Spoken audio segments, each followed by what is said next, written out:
আলাদা করে এনক্রিপ্ট করতে হয় না। তোমরা এবার টরের ফুল ফর্মটা দেখতে পাচ্ছ, যেটা আমি প্রথম দিন থেকে বলে এসেছিলাম, Tor the onion routing project. টরের T stands for the, O stands for onion, and R stands for routing. তাহলে Tor is the onion routing project. Onion কি আমরা জানি, অনিয়ন হচ্ছে বাংলায় বলে পেঁয়াজ। পেঁয়াজের অনেকগুলো খোসা থাকে, যেই খোসাটা মানে অগন্তি বলা যেতে পারে, আনকাউন্টেবল খোসা। মানে প্রথমে উপরে একটা স্কেল থাকে, তারপরে একটা সেমি স্কেল থাকে যেটা হার্ড, তারপরে নরম স্কেলস গুলো থাকে। তো একটার পর একটা তুমি যদি স্কিন সরাতে থাকো তাহলে কিন্তু পেঁয়াজটা শেষ হয়ে যায় না, তারপরে আরো আবার স্কিন বেরোতে থাকে এবং তারপরে আরো স্কিন নিচে থাকে এবং এইভাবে আনকাউন্টেবল স্কিনসে মোড়া থাকে। টর জিনিসটাও তাই, টর দ্য অনিয়ন রাউটিং প্রজেক্টটাও সেইভাবে ডিজাইন করা থাকে যে একটার পর একটা সারফেস তুমি রিমুভ করবে, কিন্তু তারপরে ভেতর থেকে আরো একটা সারফেস এসে তোমাকে সেটাকে এনক্রিপ্ট করতে সাহায্য করবে, তোমাকে হাইড করে দেবে। তাই জন্য টর ব্রাউজারের ভেতরে, মানে টর সার্ভারের ভেতরে যাওয়াটা খুবই অত ইজি হয় না, সেটাই বোঝানোর চেষ্টা হচ্ছে।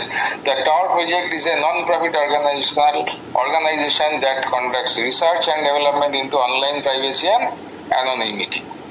তো এইভাবে আরো বাকি জিনিসগুলো বলেছি, যেমন TOR is legal to use but TOR is not designed nor intended for TOR users or TOR network operators to break the law. আচ্ছা, এদের অ্যাডমিট করতে থাকো, কেউ অ্যাডমিট করছে।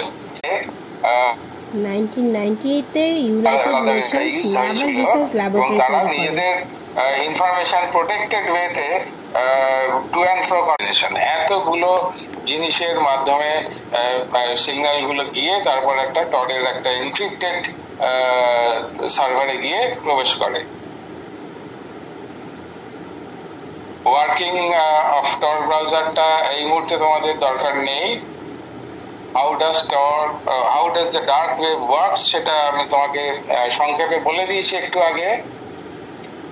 ডার্ক ওয়েবের স্ট্যাটিস্টিক্স জানতে গেলে সাধারণভাবে এইভাবে আমরা প্লেস করতে পারি সোশ্যাল ক্রাইম, সেটা কতটা সারফেসে হচ্ছে, কতটা অফলাইনে হচ্ছে, কতটা অনলাইনে হচ্ছে, তার একটা হিসেব করে এখানে দেখানো হয়েছে। সেকেন্ডলি আছে সেক্সুয়াল অ্যাবিউজ, থার্ডে আছে drugs, narcotics, and so on and so forth. Things, it depends. Here are some cybersecurity issues you should consider. Very, very important. Remote administration tools can be